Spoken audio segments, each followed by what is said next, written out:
Salut les amis, je me lance dans la production de petits shorts parce qu'il se passe beaucoup trop de choses dans le monde de l'IA, du code et du no-code.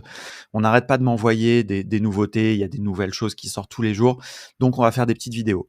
Aujourd'hui, on va parler de Lovable.dev, qui est une alternative à Bolt, qui était une des sensations un petit peu là de ces dernières semaines, pour générer des applications à partir d'un prompt. En gros, comment ça marche? Vous mettez un prompt et ça va vous créer une petite application. Alors, on voit là sur Lovable, vous avez ici une fenêtre. Donc, je peux lui mettre, par exemple, je veux créer une application de quiz sur le mouvement no code. Une chose à noter, on va aller très vite. Ici, quand vous les configurez, vous pouvez pas vraiment encore choisir votre stack d'outils. Si vous n'êtes pas dev, de toute façon, ça vous changera pas grand-chose, mais je le précise.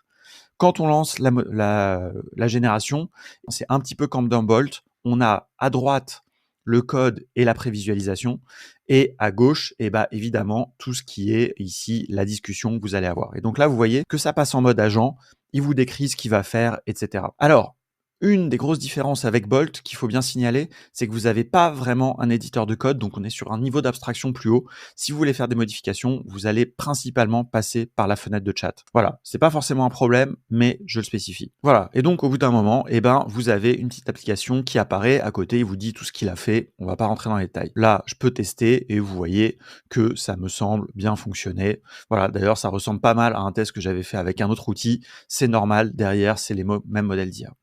Qu'est-ce qu'il y a de particulier dans Lovable? Pas énormément de choses incroyables, mais quelques petites choses que je veux vous spécifier. Un des trucs que j'ai trouvé hyper intéressant, c'est que vous voyez ici, vous avez une URL. Quand je clique ici, je peux ouvrir l'application qui a été générée dans une URL. J'ai pas besoin de faire un déploiement comme on aurait à le faire dans Bolt. Pourquoi c'est intéressant? C'est parce que dès que vous avez généré, vous pouvez tester avec votre téléphone, notamment pour le responsive. Donc, si vous voulez faire du mobile, ça peut être très intéressant. Une autre chose qui est intéressante, quand vous voulez un petit peu travailler sur des éléments, ici, vous avez un petit bouton de sélection et vous pouvez lui indiquer quels éléments, et ensuite, vous voyez dans la fenêtre de chat, en bas, vous pouvez aller dire, vas-y, je veux modifier ça. Donc, vous aidez, vous lui donnez du contexte pour itérer. Il y a différentes choses, vous pouvez évidemment publier aussi. Et un truc que j'ai trouvé pas mal, c'est que vous avez la possibilité un petit peu nativement de travailler avec Supabase, qui est un back-end no-code. Donc, vous pouvez bien vous occuper de la partie front dans Lovable, la partie back dans Supabase. Ici, il y a une gestion de l'historique qui est pas mal fait aussi. Vous allez pouvoir revenir en arrière. Donc, vous voyez, au final, c'est des partis pris différents de Bolt. Il y a des choses qui ont l'air intéressantes, des choses qui ont l'air moins bien. On va le tester un petit peu pendant quelques semaines et ensuite, je ferai probablement une vidéo plus longue, mais j'avais envie de vous donner quelques infos puisque c'est en train un peu de buzzer sur le web. Allez, à très bientôt pour une prochaine vidéo. Abonnez-vous et on va continuer à faire des shorts bientôt.